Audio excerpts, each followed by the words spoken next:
Let's get this meeting started. I want everybody, please, if you have a hat, remove your hat and stand up. Everybody up.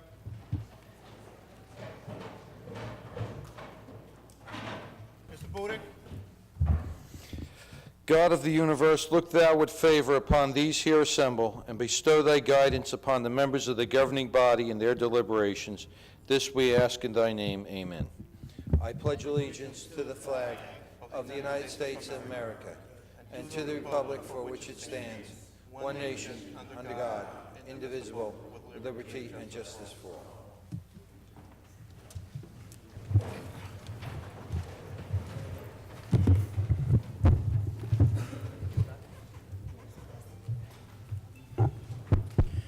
In the event of an emergency, and we do have a lot of people here today, so in case of an emergency, everybody please calmly, you walk to the back. From the back, you go down the steps and you walk away from the building. Any member of the public wishing to speak during the public comment session at the end of the meeting, please sign in on the white sheets provided at the front of the room. Also, since there's a lot of people that are here to speak on the marijuana ordinance, I'm going to have them speak before I ask for a motion on that ordinance. But it will be very short, to the point, no questions. You come up, you make your comment, and then we will decide what we do with the ordinance. Also, cell phones. Where is Ms. Vasquez? There it is. She got punished because her phone rang. Send her home without dessert. So please, turn your phones away. If you need to speak, get up, walk outside. And let's get the meeting started. Mr. Burek, can you please call the roll? Mrs. Orman? Here. Javik? Here. Brown? Here. Mohammed? Here. Cosby? Present. Roman? Present. Strano? Here. Yamakaitis? Here. Medina? Here. Hickey? Here. Mr. Alvarez? Here. At this time, I need to approve the minutes of the July 17, 2018 regular meeting. I need a motion. Council President, I make a motion to approve the minutes from the July 17th, 2018 meeting, and ask for a second. Second. Mrs. Orman? Abstain. Javik? Yes. Brown? Yes. Mohammed? Yes. Cosby? Yes. Roman? Yes. Strano? Yes. Yamakaitis? Yes. Medina? Yes. Hickey? Yes. Mr. Alvarez? Yes. Motion is a pass. At this time, we're going to go through ordinances. Mr. Burek, can you please start by reading 6256?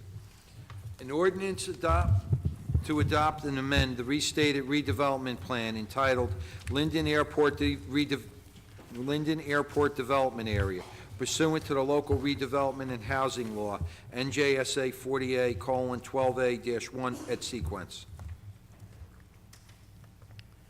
Has the ordinance been properly published and posted? Yes, sir. Any written communication received? No, sir. Is there anyone that wishes to be heard on this ordinance? Mr. Valvano, can you please come up? Come up to the podium, give your name, your address.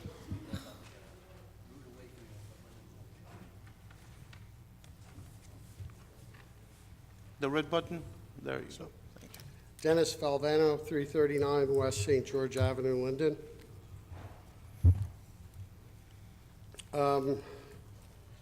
If I'm correct, is this ordinance is to amend the redevelopment, the airport redevelopment to include multifamily housing?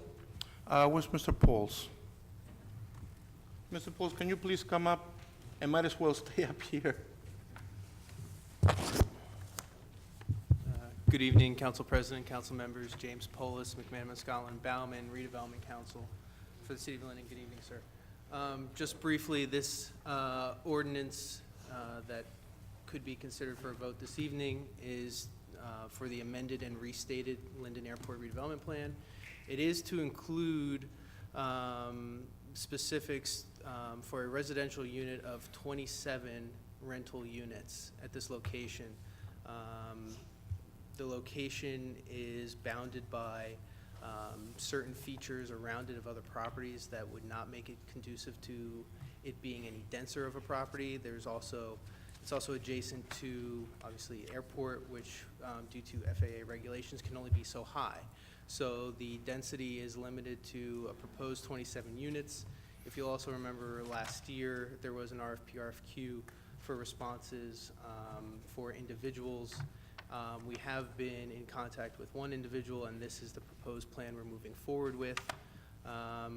There's also been discussions on a parallel track with regards to negotiating a redevelopment and financial agreement, the terms of which, the financial agreement specifically, we're looking forward to presenting to the Revenue Enhancement Committee at the end of this month. But at this time, we're asking the council to consider a vote to adopt the amended and restated Linden Airport redevelopment plan. That answer your question, sir?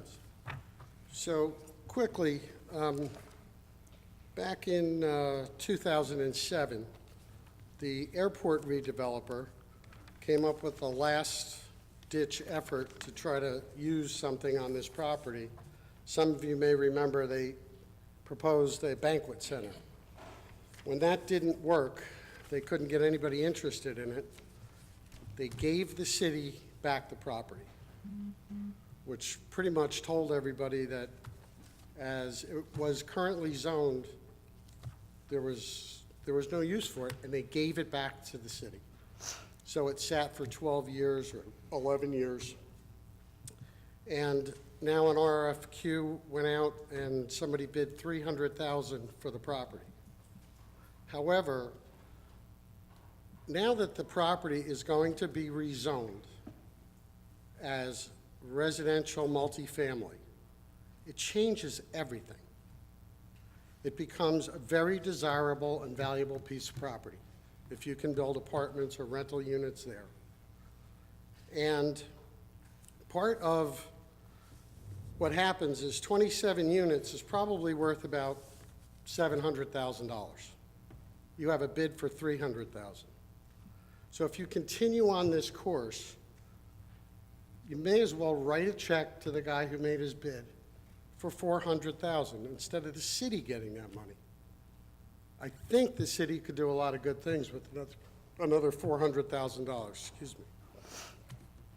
Part of your RFQ says that at any time, the issuer, the city, when they find something that serves the best interest of the city, can at any time, for any reason, abandon the RFQ.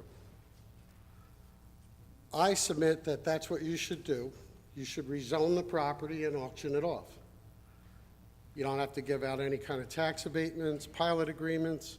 Somebody will walk in and build it. And my father used to say that money talks and BS walks. So I have a check here, my check, for $700,000 made out to the city of Linden. And I'm ready to buy the property if you put it up for sale. I'm done. know Thank where you, to sir. find me. Council President, can I speak?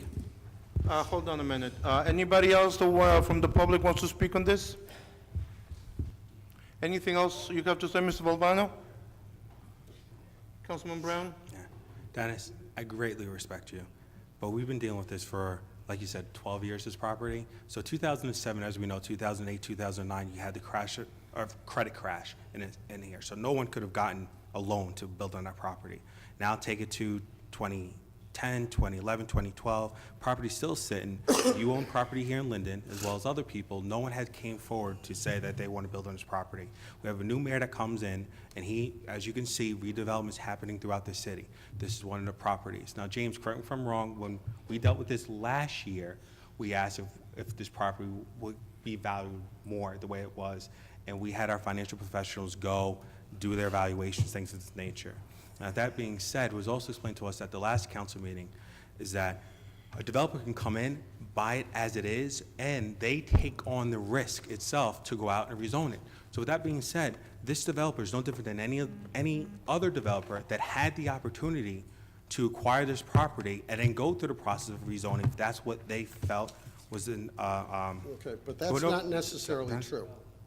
Your Dennis, let me RFP includes in the package all the airport requirements of the way the property is currently zoned. It doesn't say anything about you also have the opportunity to rezone it. I like the attorney explain. I'm not going to speak for the attorney. He can speak about it because he explained this. James, can you please break down what happened, please? You know, the excuse that it's It's been not an like this excuse, for but- so long, Dennis, you got an opportunity when to you speak. rezone the property, it changes everything. And the city, all right, but everything's Dennis, changed. the city did not change it. It was based upon the developer requesting that, just like any other developer in this town can make that request. And at the same time, I don't know if our financial professionals are here, but James, maybe you can speak about it, is that the pilot program or the agreement that we are looking at is more than what was initially offered. So that money we're also making up maybe, not maybe, we are making it up in that program itself.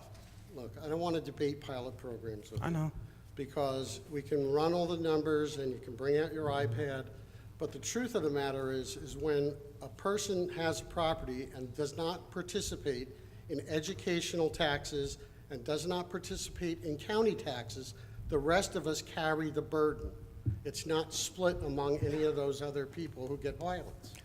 So, Dennis, we have professionals that run those numbers. It's a lot of fugazi numbers. Dennis, we have the numbers in black and white. Rather than speak hypotheticals, if you can show me exactly the dollar amount, but 400,000. that's current. 400,000. The city is losing 400,000 here. Council President, could James explain the process that went through? I thought he did already. To the council, but not to the public as far as the whole rezoning issue. James, you want to explain to the public? In addition, and I apologize, Mayor and Council President, that I don't have the RFQ in front of me, but I do believe the solicitation was for any developer to put forth any proposed project that they might think beneficial and include a proposed purchase price for the property. As the council is well aware, of course, with the history of the banquet center, but this has always been designated as an area in need of redevelopment going back decades. Probably to the inception of what was the first iteration of the local redevelopment and housing law. To say that the council did not know or was not aware of the flexibility or ability to rezone this to something different, to a highest and best use that an individual could use is, I believe, inaccurate in this instance. I can't speak for, sir, did your company also put forth a bid after the RFQ period? Yes. Is that correct? That's what So, we found so out. this gentleman sitting to my left also put forth a bid. It was submitted after the time that bids needed to be submitted. The time had concluded. Nevertheless, we evaluated his one-page letter to the mayor and council, which really the only specific difference, there was no specifics with regards to project description, if I'm remembering correctly. There was no concept plan, there was no draft elevation. It was just simply an alleged higher purchase price than what was put forth in the bid that was successfully submitted within time to the council. Given those factors, we made our recommendations to the city council, and we've been engaged, quite frankly, with a year-long negotiations with the current redeveloper, who's gone through many lengths to see what can be done with regards to the FAA, with the height, and with regards to certain other boundary setbacks with regards to adjacent properties to get what the developer believes is the best and highest use for this property, which would be 27 residential rental units and a purchase price of $300,000 for the property. Councilwoman Hickey? Mr. Pauls, I think the councilwoman have a couple of questions for you. Yes, I do. First of all, I want to thank you, Mr. Valvano, for coming up here again. Since the moment that this RFP came out, I was very frustrated over it. My question for you is, wasn't this property originally put out as commercial property? What do you mean by put out? When it was put out on an RFP? Again, I apologize, I don't have it Well, in front that of me. you should know, because you are our attorney, with all due respect, because I'm not one to sit up here and fool the public. As far as that goes, the RFP, it was put out as commercial property. We then, certain individuals wanted it to be rezoned, correct? So we sent the plans to the zoning board to have it rezoned as residential property? No, what we did was. And zoning board disapproved it? They said, no, we're not approving this to be residential property? No. Maybe I was at a totally different meeting then, because I think... Councilman, please don't interrupt. I'm just frustrated here, because you know what? Yes, Mr. Valvano, the day the RFP closed, he actually did offer $400,000, because he said, you know what? That property is worth more money. And when I brought that up, I was told by the mayor, sorry, that property is closed. But I consider Mr. Valvano as a very intelligent man who has very successful projects in our city with amazing properties, and he has a very good reputation. So for a man to come up here tonight, a redeveloper, and hold up a check for $700,000, and we have paperwork there that says that we can cancel this deal at any time, well, darn it, as a taxpayer who's barely paying our bills, I'd like the $700,000 and a couple more streets in my ward paved. Again, thank you, Mr. Valvano. I think it's important for everyone to know the truth. I'm not here to play games, but I'm here to get the best for the residents. I tried talking to all my fellow council members regarding this property and this issue, but you know what? Something just smells really funny, and I'm extremely disappointed. Thank you. Councilman Roman? Thank you, Council President. Welcome, guys. Welcome to Linden. So I'm not gonna vote for this. There's no way. Several reasons. I have a question again for the RFQ that we posted out on this property, which we were just told that it was posted, hey, who wants this commercial property? It wasn't posted, hey, who wants this residential property? But, and that's probably why, well, I know why anyway, why it's so cheap. But so one guy supposedly asked and said, hey, I want this property, and no one else asked, which is kind of strange to me. So everyone knows it's property next to, is it Pied Piper's over there? So it's over past Aviation Plaza. It's a piece of grassland that's over there. Where was the RFQ posted? Mr. Polis, do you know that? City's website. And that's Through it? purchasing. City's website through purchasing. And how long was it up there for? And how long was it up there for, I sir? do not know the duration off the top of my head. Okay, so we're all about to vote on something that we don't know the answers to. No, I'm not picking on you, Mr. Polis, at all. So, numbers-wise, this project is gonna net $1.2 million over 20 years. For the first 10 years, the developer's paying about $40,000 a year in taxes. I don't know about you guys or any property owners in this city, but my father pays nearly $10,000 a year for his little house, and he's basically poor because of it. So you got a guy who's coming in and who has friendly relationships and is friends with everyone and is getting a free pass to develop a property, and he's gonna be paying $40,000 for 27 units. Okay, that's messed up in its own right. But then it's a pilot program. It's not like he's getting major tax incentives.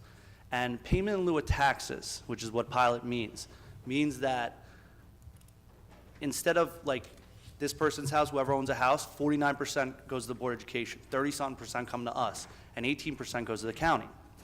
Pilot programs, all but 5% go to the city, to us. So we get all the money. But when we have 27 units and we start putting kids in there, now the kids, and I said this last week, I'm saying it to everyone who missed it, the kids cost the Board of Education $16,000 a year to educate, at a minimum. So now, this pilot program is not paying into the Board of Education. It's all coming to us. That 40 grand is coming to us. If you put 3 kids in that building of 27 units, we're now at a net loss. The Board of Education is gonna be like, wow, we have to, there's an extra 10 kids. We need an extra 160 grand to educate these kids. Where are we gonna get that money from? And they're gonna go right to you. And they're gonna say, hey, we need more money from you, taxpayer. You guys, your taxes are gonna get raised from the Board of Education. And then someone's gonna come around campaign time and say, oh, well, vote for my candidates. They're so much better. Look, they're not gonna raise your taxes. It's hogwash. It's set up to help out people.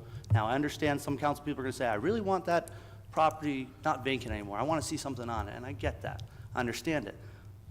But we don't need to hand out pilot programs to residential units anymore, because it just doesn't make sense for the future of this city. So with that, I'm voting no, and thank you for everyone that's come up and talked about it. I just wanted to iterate all of that to you guys. Council President? Councilman Mohammed.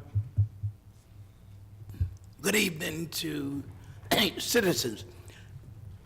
I don't think it's a good idea to come before this body to insult people and to intimidate people with large statements. I don't know you, Mr. Valvano, but according to what I've studied of you, you sued the city of Linden. Is that correct? Is that not a fact? That's irrelevant, Councilman. Well, I mean, you asked me to comment, then I should comment. Yeah, comment on this Because, I mean, specific, on the ordinance. No, I'm commenting. Okay, I no. think it has relationship. I'll show the relevancy. See, because I don't like people coming to try to persuade me with low shots. Be honest, be above board, you're a businessman, you're looking for a deal. I support the American way. I'm an unabashed, unapologetic capitalist, but we must have it fair. Thank you, sir. Mr. Principato? Council President, I asked if you spoke. Yeah, but Okay. John Principato has his hand up first. Besides, you spoke already. And we're still talking about this. Just don't repeat yourself.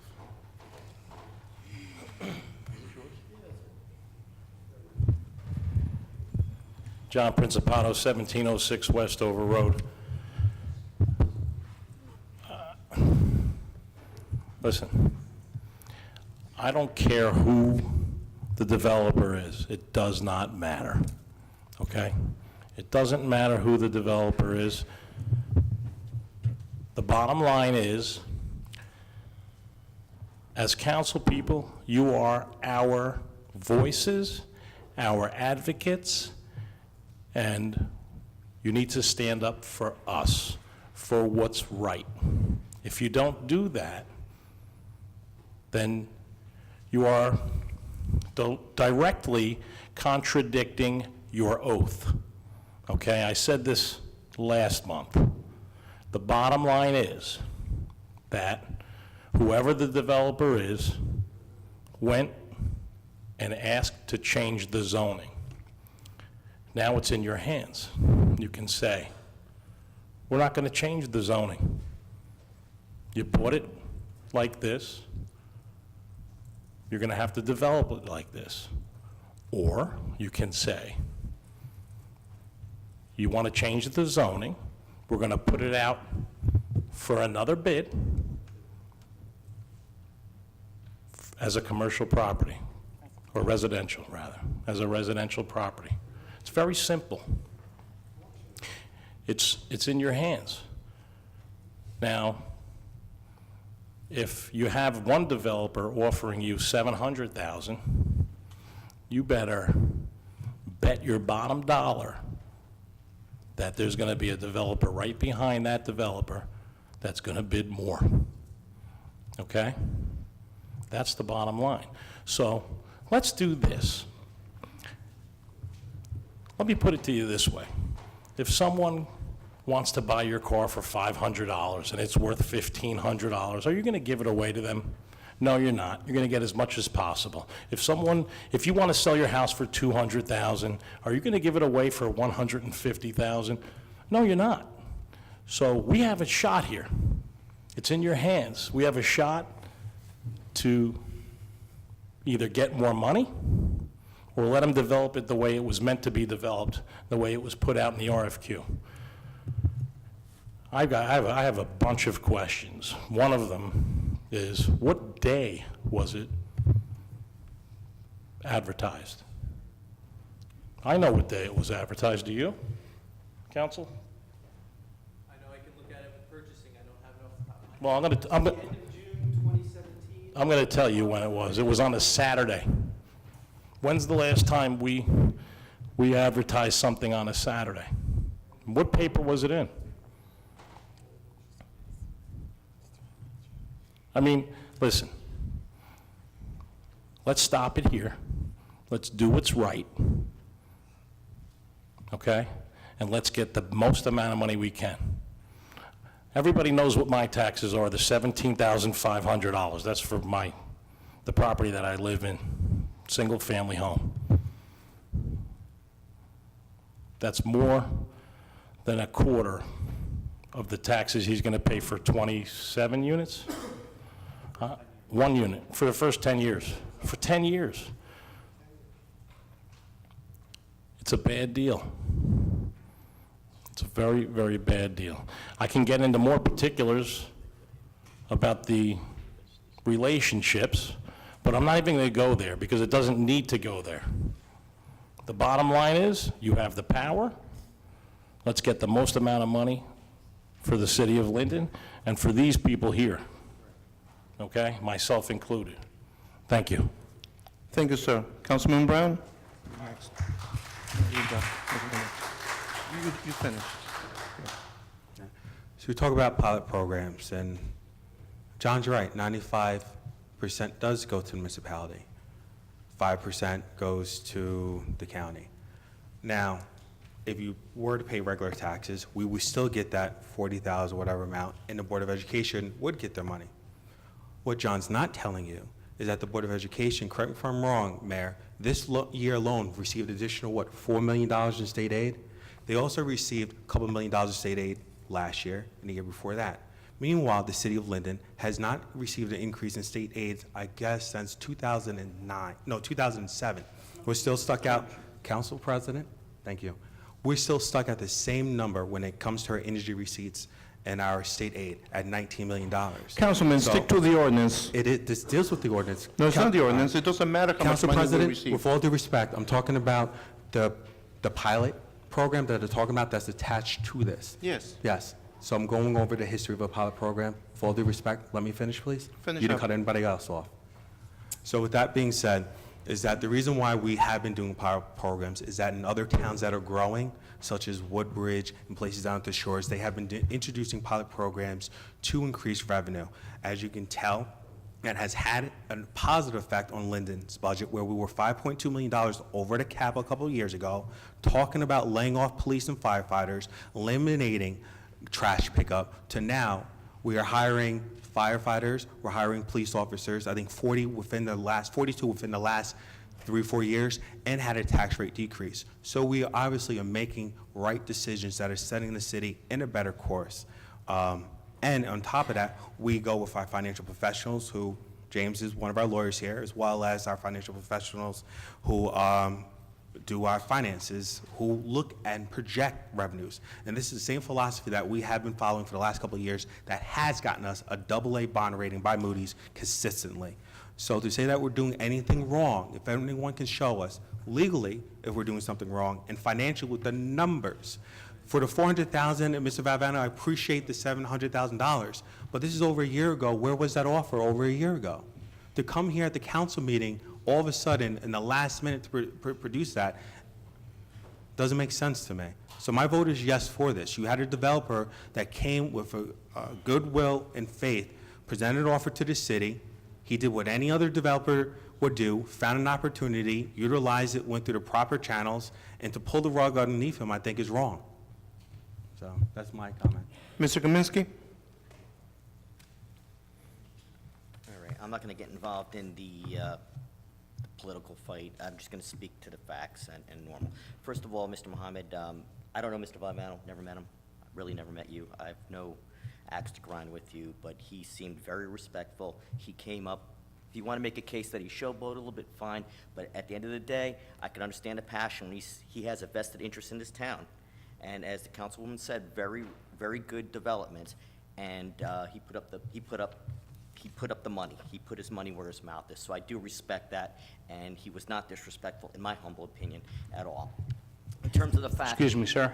You could just lower the microphone. I think some people are having difficulty hearing you. In terms of the facts, it's a no-brainer. $700,000 versus the $300,000 and everything else. I'm not going to rehash everything everybody else said. I mean, the math speaks for itself. You're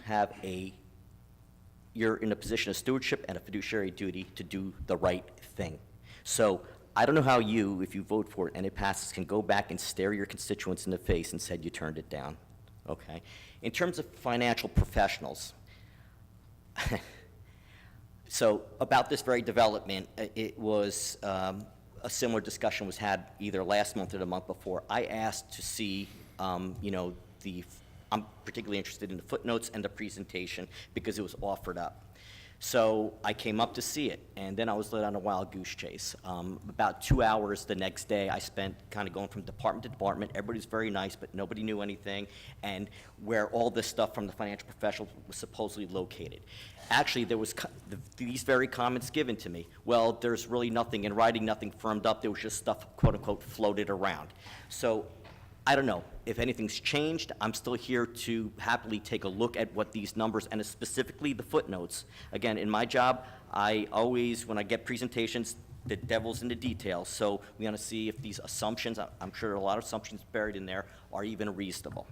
So it's really, I put some stuff out there, but really it's very simple. The math speaks for itself. That should be a no-brainer. You are not doing anything wrong by going back. The game has changed. It's written into the RFQ. It is what it is. Do the best deal for Linden, the taxpayers, and yourself. Thank you, Mr. Kaminsky. At this time, I want to ask for a motion, please. Motion for ordinance 62-56, and ask for a second. Second. Mrs. Ormond? Yes. Javik? Yes. Brown? Yes. Mohammed? Yes. Cosby? No. Roman? For the record, we do not have control over what the state gives us. Also, there's something called breakage, where if a higher paid firefighter retires at $120,000, doesn't cost that much to hire you guys, obviously, so there's money left over. And it goes a long way to get a lot done around here. I vote no. Strano? Yes. Yemakaitis? Yes. Medina? No. Hickey? It's very easy to say a lot of big words that our residents don't understand and talk about state funding and Board of Education and throw all these little things in the loop. So it makes a good impression on our residents, yet there's an underlying issue, which is it's a bad thing. And I want to thank Mr. Valvano really for coming here. You are a well-respected individual in the community, and I feel really bad that a fellow council person saw you in that way when you were using your best judgment to come up here and your knowledge with you and your family over I don't know how many years in Linden with good reputation. So with that being said, and once again, I'm sorry, residents, again, I feel like I'm letting you down. I say no. Mr. Alvarez? No. Mr. Porter, can you please read 6257? An ordinance to adopt the redevelopment plan entitled Block 437, Lots 5.03 and 5.04, Route 1 and 9 in Willow Glade, pursuant to the Redevelopment and Housing Law, NJSA 40:12A-1 at sequence.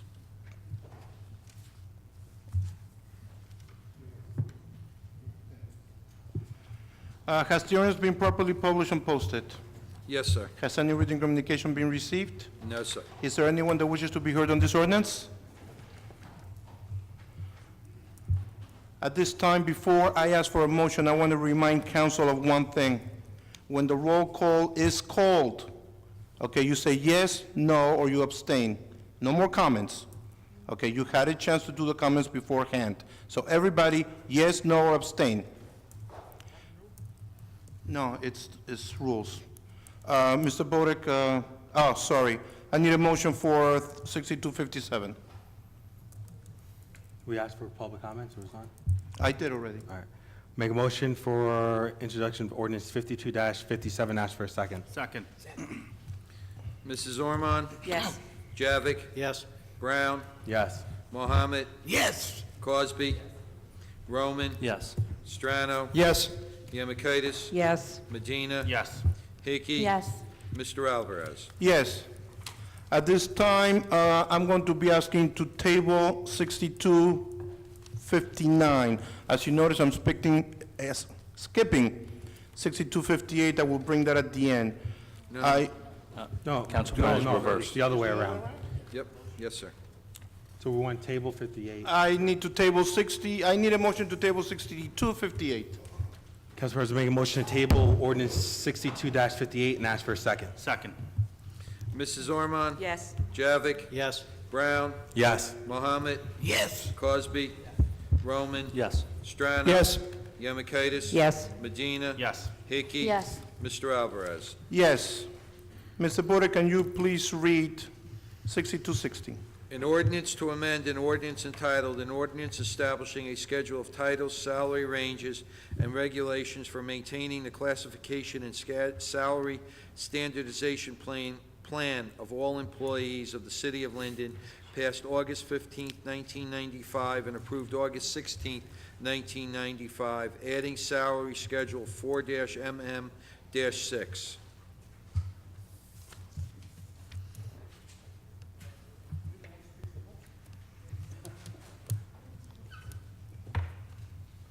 Sorry, Mr. Burdick, has the ordinance been properly published and posted? Yes, sir. Any written communications received? No, sir. Anybody wants to speak on this ordinance? May I have a motion, please? Council President, I want to move that the hearing on ordinance number 6260 be closed, the ordinance adopted, and I request a second. Second. Mrs. Ormond? Yes. Javik? Yes. Brown? Yes. Mohammed? Yes. Cosby? No. Roman? Yes. Strano? Yes. Yamakitis? Yes. Medina? Yes. Hickey? Yes. Mr. Alvarez? Yes. Mr. Porter, can you please read 6261? An ordinance amending the redevelopment plan for the Southwood Avenue redevelopment project and referring the same to the planning board for review and comments pursuant to the local redevelopment housing law, NJSA 48:12A-1 at sequence. Have the ordinance been properly published and posted? Yes, sir. Any written communications received? No, sir. Does anybody want to speak on this ordinance? May I please have a motion? Council President, make a motion for the passage of ordinance 62-61. Ask for a second. Second. Mrs. Ormond? Yes. Javik? Yes. Brown? Yes. Mohammed? Yes. Cosby? Yes. Roman? Yes. Strano? Yes. Yamakitis? Yes. Medina? Yes. Hickey? Yes. Mr. Alvarez? Yes. Mr. Porter, can you please read 6262? An ordinance to create a new chapter entitled Barbershops, Beauty Parlors, and Nail Salons. Has the ordinance been properly published and posted? Yes, sir. Any written communications received? No, sir. Does anybody want to speak on this ordinance? I do. Mr. Mack, Mr. Mack, can you please come up? Hold you for the end. yeah, Okay. Mr. Malik too. Mr. President of City Council, on behalf of the peoples, which I have personally spoke with today myself, You okay? they were very, absolutely, thank you kindly.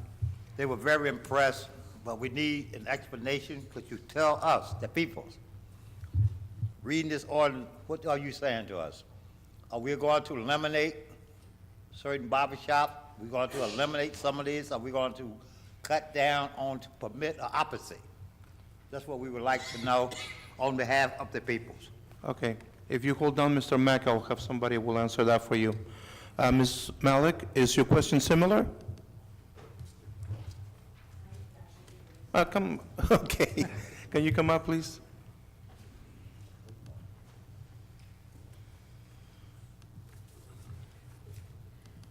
Having lived in Linden for a long time here, I noticed that more and more the barber shops, beauty salons, and nail salons have increased. So what I'd like to find out is what really prompted putting this in there, because they're just coming without any control and not really bringing maybe a high enough revenue, or what prompted this? Councilwoman Cosby? I'm going to defer to Councilman Javik. This was his ordinance, and I do support it 100%, but I don't want to steal his thunder. Councilman Javik? Yes, I introduced this ordinance. This is basically follow. You wrote it? No, I introduced the idea of putting this together. And this will be implemented by the Board of Health. It's basically following the guidelines of the Cosmetology Board and Hair Selling in the state of New Jersey. Other municipalities have done this. It'll be another license on top of the license to make sure everything is followed according to the rules of the Cosmetology Board. So that's In other words, to There's get no- our license, you'll Right, so have to it's have... licensing, You'll all have to right. have exactly what they have, but in other words, all your operators will have to be licensed. And we don't have, currently, they're not licensed? I don't know that. Why don't you know if you're writing this and you're presenting this? You misunderstood. In order to seriously, I'm work in a not- beauty salon or nail salon or anything, they have to have a license, okay? So they are licensed? So someone has to come in and they have to check, okay? A state body. Now, with our license, it's going to be exactly the same. Somebody's going to come in and check the licensing of these salons and check to make sure all the operators are licensed, check the sanitation in the salon, check everything, and you'll have to have all these things in place in order to get our license also. All right, so we see So it's someone else another doing it, so- license, but from the city. From the city, But okay. it duplicates exactly the rules that are already in place. So why do we have that? Let me just ask a question. Sure. If we have a restaurant, we have a lot of restaurants in town, all right? And so if someone comes in, or who inspects them? Because I do know that I've heard about inspectors coming in and checking on restaurants. So what is that situation? Do you? That's the Board of Health also, isn't it, Nancy? So. We have it's- Nancy here from the it's Board of Health Linden- if you'd like So we to. have a state, or when they're inspecting a restaurant for, because I'm sure they have some sort of a license also for having the restaurant. Is it also at the city level that's coming in, since you talk about the Board of Health? For Or is there restaurants? al- For a restaurant? For restaurants per se? Yes. Yes? Yes.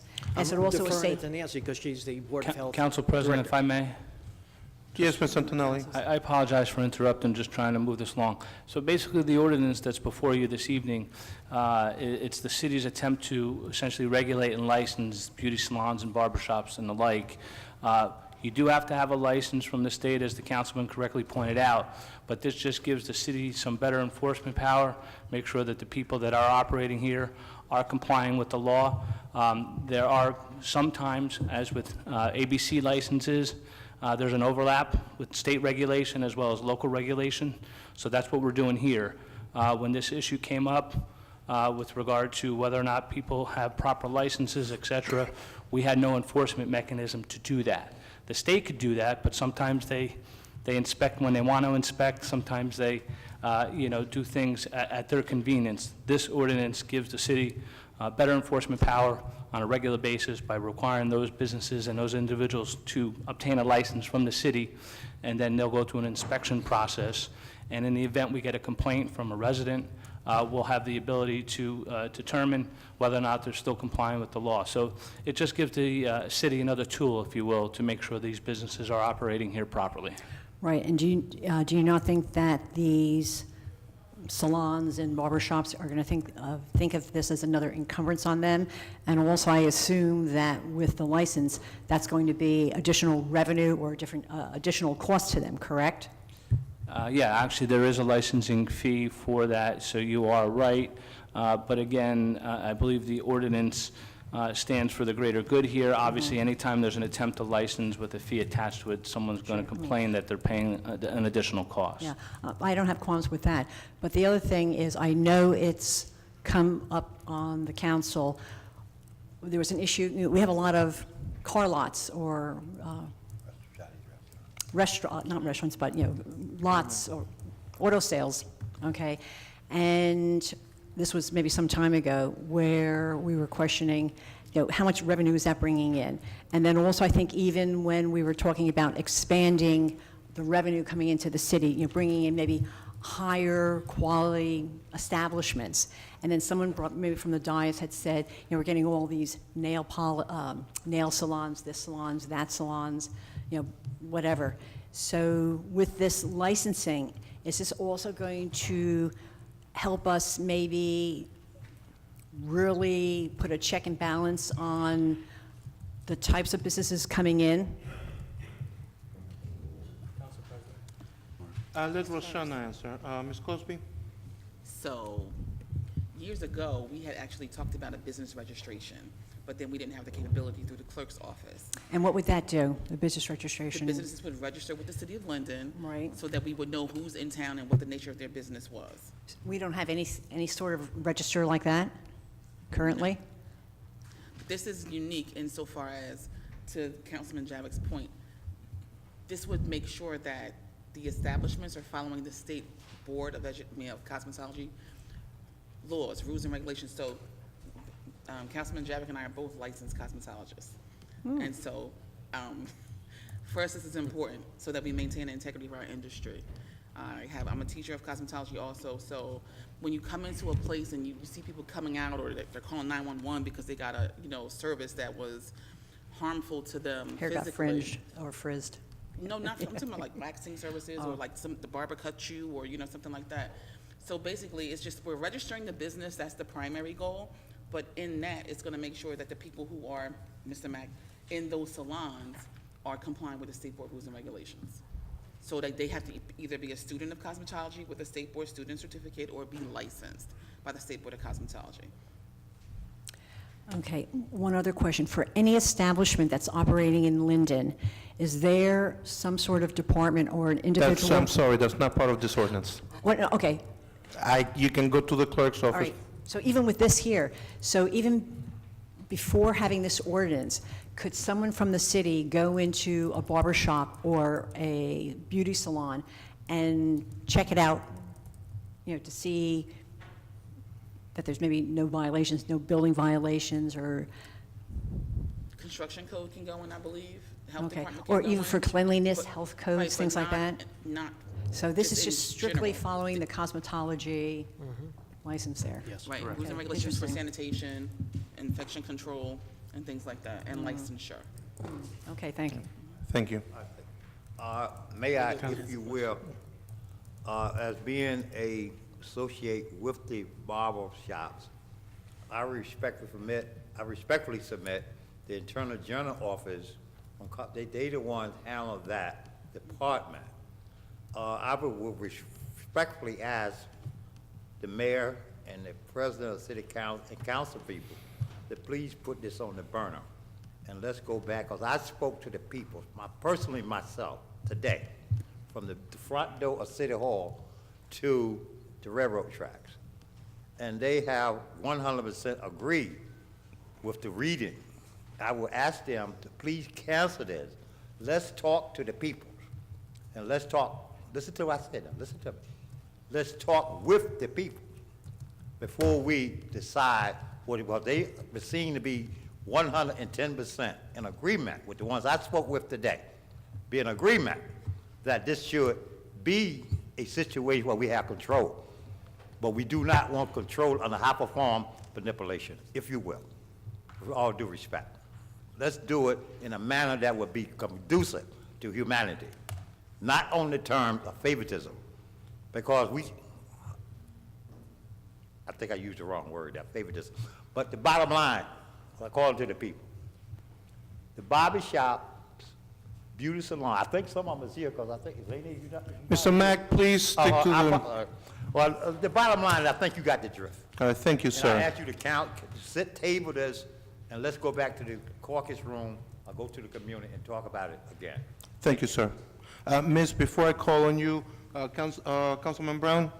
I just need clarification and confirm, Councilman Cosby, it wasn't the whole genesis of this is because there was a state law that was passed allowing, or am I confusing this with the other one? Nope, this was in the works. Councilman Javik had been working on this for several Well, I'm months. saying this is going to help prevent that the state is allowing people, I guess, to do this type of work at home. And one of the reasons why we're doing this, if I'm wrong, is to prevent work from being done at home by people who are unlicensed. That's not my motivation. This is specifically about salons that are open to the general public and who present themselves and collect money from the public, and they need to be complying with the state So law. this wouldn't affect people who are able to do work at home? People are not allowed to do work at home. With that current assembly bill?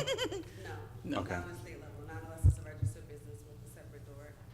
It has to be zoned for that. Okay. Miss, can you come to the front? Hi, Thank yes. you. My name is Courtney Williams. I'm a licensed cosmetologist and a cosmetology teacher. I've been in Linden all my life. I've been working starting at 14 years old. My question is, does this put a limitation on how many businesses actually open? No. Does it affect the businesses that are currently open now, or just forthgoing with the businesses that will possibly open? Any business in Linden now who is listed as a salon would be subject to the fee annually and inspection. Okay, the other thing is, I just found out about this today.